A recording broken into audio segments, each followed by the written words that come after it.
Dans cette capsule d'aujourd'hui, je te parle de ce que c'est la voix caméléon quand on chante et comment y remédier. Alors, mon nom est Tricia Turcotte, je suis professeure de chant et coach vocal ultra passionnée depuis 2012 déjà. Alors, la voix caméléon, ça arrive à plusieurs personnes d'avoir ça quand ils chantent, puis des fois, ils s'en rendent même pas compte. Et des fois, c'est le contraire, ils s'en rendent compte et ils veulent s'en débarrasser. Parce que oui, ça peut être bon, par exemple, d'imiter des chanteurs si je fais, exemple, un hommage ou tout ça, mais on va arriver au final à trouver notre propre voix. Et j'en parle vraiment avec émotion parce que il y en a tellement que c'est ça qui veulent trouver leur propre voix, mais il faut arrêter de tomber dans la voix caméléon. Alors, la voix caméléon, qu'est-ce que c'est? C'est de vraiment aller copier toutes les petites mimiques, aller copier l'accent du chanteur, par exemple, aller copier tous les effets vocaux que le chanteur peut faire partout dans la chanson. Donc, c'est vraiment d'aller décortiquer comme ça pour faire exactement pareil ou du moins le plus pareil possible. Alors, si on chante un hommage, oui, c'est super, c'est parfait, mais si on veut arriver à trouver notre propre voix, justement, on va essayer de ne pas copier partout qu'est-ce que le chanteur fait et son accent, évidemment. Parce que, premièrement, on ne vient pas tous de la même région et il y a aussi le fait que, chacun a sa propre voix. Alors, je t'invite dès maintenant à t'abonner à ma chaîne YouTube si ce n'est pas déjà fait et à aller activer la petite cloche pour ne rien manquer. Alors, la voix caméléon, c'est ça. Il y en a souvent qui veulent s'en débarrasser pour trouver leur propre voix.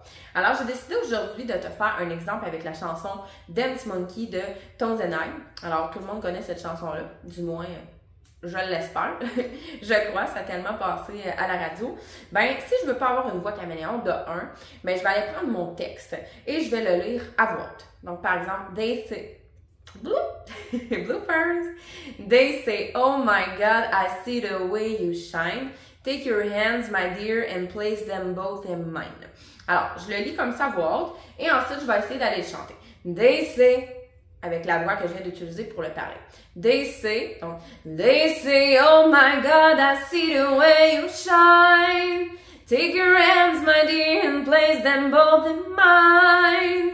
Donc, tu vois déjà, je le dis souvent, la voix de poitrine, c'est le prolongement de la voix parlée. Donc, j'ai pris le temps d'aller lire le texte comme ça à voix haute, puis ensuite le chanter. Parce que si j'écoute la chanteuse, puis que je veux faire un petit peu plus comme effet, je ferais They say, oh my God, I see the way you shine. Take your hands, my dear, and place them both in mine. Alors, tu vois à ce moment-là que c'est pas réellement la voix. Si tu m'écoutes chanter, c'est pas réellement ma voix. Alors, je pourrais faire ça si je voudrais essayer le plus possible d'imiter, mais non.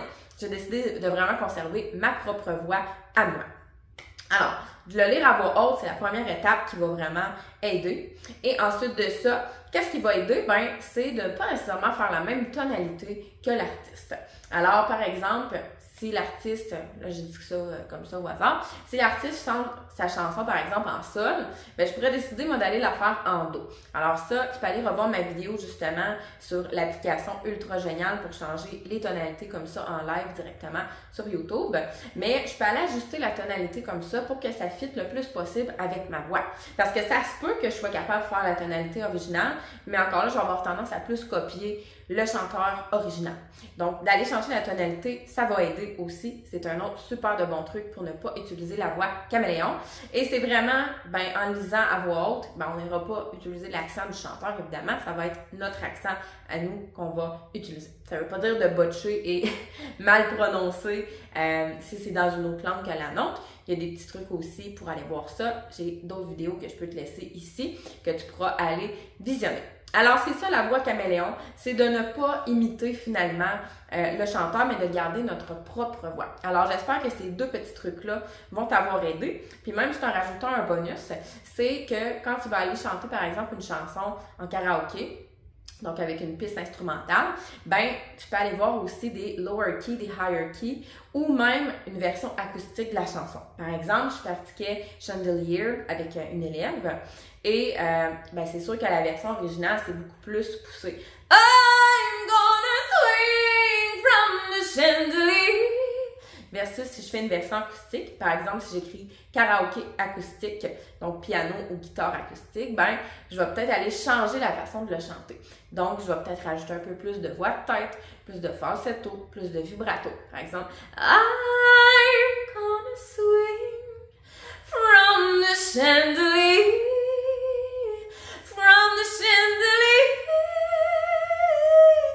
Alors déjà là, j'ai changé ma façon de chanter versus l'original. Alors j'espère que ces 3 petits trucs aujourd'hui t'auront aidé à ne pas avoir une voix caméléon, mais vraiment trouver ta propre voix. On se dit à très bientôt pour une prochaine capsule vocale. Bye!